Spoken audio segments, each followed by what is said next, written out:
So Bhatti Vikramarka Jawaharlal Nehru పైన పోటీ పెట్టలేదా? సార్ లాల్ బహదూర్ శాస్త్రి పైన పోటీ పెట్టలేదా? సార్ వీళ్ళంతా మామూలు నాయకులు కాదు కదా. సో సర్దార్ వల్లభాయ్ పటేల్ పైన పోటీ పెట్టలేదా? మీకు పుచ్చలపల్లి సుందరయ్య పైన పోటీ పెట్టలేదా? అటల్ బిహారీ వాజ్పేయి పైన పోటీ పెట్టలేదా? వీళ్ళందరూ కూడా తిరుగులేని నాయకులు. అంటే రాజకీయాలు ఏమున్నా ఈ నాయకుల నిజాయితీని కానీ స్థాయిని కానీ ఎవరు ప్రశ్నించరు. వారి విధానాలను ప్రశ్నించవచ్చు. మీకు నెహ్రూ విధానాన్ని ప్రశ్నించవచ్చు, మీకు ఎవరి విధానాన్ని ప్రశ్నించవచ్చు, కానీ రాజకీయాల్లో వాళ్ళ స్థాయిని ఎవరు క్వశ్చన్ చేయరు కదా. మరి అలాంటప్పుడు వాళ్ళకు కూడా వ్యతిరేకంగా అభ్యర్థులను పెట్టారు కదా.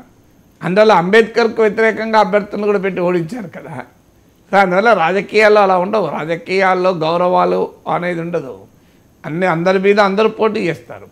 సోనియా గాంధీ తెలంగాణ ఇవ్వడం అనే అంశము ఆధారంగా ఆమె మీద పోటీ పెట్టకూడదు అంటే ఎవరు ఊరుకుంటారు? రాజకీయాల్లో పోటీ అనేది వ్యక్తులపైన కాదు, పార్టీ పైన పోరాటం అది. అందువల్ల నాయకులు ఎప్పుడు కూడా ఒక సింబాలిక్. అక్కడ సోనియా గాంధీ కాంగ్రెస్లో ఉన్నది, కాంగ్రెస్ పార్టీని వ్యతిరేకించేవారు ఆమె పైన పోరాడతారు అనివార్యంగా.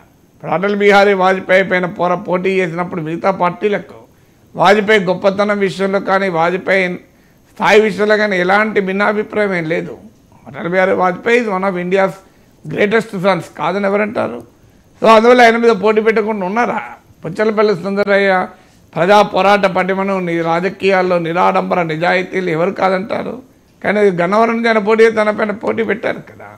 సో రాజకీయాల్లో కెప్టెన్ లక్ష్మీ సైగల్ ఆమెను ప్రెసిడెంట్గా పోటీ పెడితే ఆమెను ఓడించారు కదా. ఆమె వ్యతిరేకంగా సుభాష్ చంద్రబోస్ ఆజాద్ హింద్ ఫౌజ్ తొలి మహిళా కెప్టెన్ ఆమె.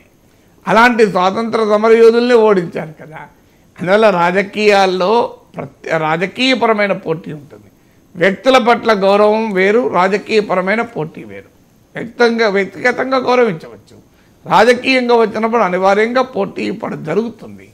చిరంజీవి పార్టీ పెట్టేంత వరకు అందరివాడు, పార్టీ పెట్టాక ఆయన మెగాస్టారే కావచ్చు, కానీ అందరివాడు కాలే కదా. సో అందువల్ల సోనియా పైన ఎందుకు ఊరుకుంటారు? అయితే కాంగ్రెస్ ఏంటంటే సోనియా సెంటిమెంటు, తెలంగాణ సెంటిమెంట్ పండించాలి అది అనేటువంటి ఆలోచనతో ఈ రకమైన వ్యూహాత్మక ప్రకటనలు చేస్తున్నారు. నిజంగా చెప్పాలంటే ఖమ్మంలో సోనియాకు పోటీ కూడా లేదు. వీళ్ళు ఎవరు పోటీ చేసినా సోనియా గాంధీ గెలవడం ఖాయం. కానీ అక్కడ కాంగ్రెస్ పార్టీ పర్ఫార్మెన్స్ మనం చూసాం కదా. Right sir. పక్క రాష్ట్ర సీఎంకి ఫోన్ చేయడం మర్యాద, జగన్ ఆ పని కూడా చేయలేదు రేవంత్ వ్యాఖ్య సార్. అంటే మొన్న కూడా మనం డిస్కస్ చేసుకుందాం అనేసి ఈ రాష్ట్రానికి వచ్చినప్పుడు సీఎంని మర్యాదపూర్వకంగా కలుస్తారు, కొత్తగా ఎన్నికయ్యారు కాబట్టి కలుస్తారు, లేదంటే ఫోన్ చేసైనా అభినందనలు తెలుపుతారు. కానీ హైదరాబాద్ వచ్చినా రేవంత్ రెడ్డిని కలవకుండా జగన్మోహన్ రెడ్డి వెళ్ళిపోయారట. దాన్ని క్వశ్చన్ చేస్తూ ఉన్నారు రేవంత్ రెడ్డి. మనకు ప్రకాష్ సినిమా ఉంటుంది శతమానం అని. ఆ సినిమాలో ప్రకాష్